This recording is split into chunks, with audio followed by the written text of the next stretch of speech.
তো এত কিছু হয়ে যাওয়ার পর ওনার বাবা মা অনেক খোঁজাখুঁজি করার পর এক কবিরাজের সন্ধান পায়।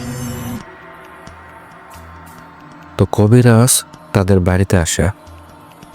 তো তাদের কাছে প্রথমে কি হয়েছে সবকিছু শুনে, ফাহিম ভাইয়ের কাছে, ফাহিম ভাইয়ের বাবা মার কাছে সবই শুনে। তো এরপর করে কি সে তার জানা বিদ্যা কাজে লাগিয়ে এই ফাহিম ভাইয়ের সাথে কি হচ্ছে তা বিস্তারিত জানার চেষ্টা করে। এক পর্যায়ে কবিরাজ তার বাবা মাকে ডেকে বলা শুরু করে,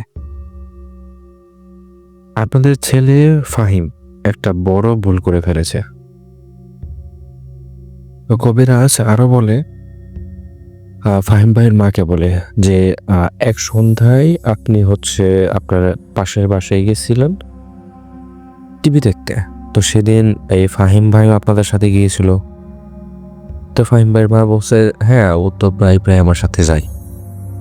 তো ফাহিম ভাই যেদিক দিয়ে যায় সেই রাস্তার সাথেই একটি নারিকেল গাছ আছে, যেটা ওনাদের বাড়িরই নারিকেল গাছ, তো ওনাদের উঠানের পাশে। তো কবিরাজ বলছে যে সেই নারিকেল গাছে দুইটা জিন থাকতো, পুরুষ এবং মহিলা।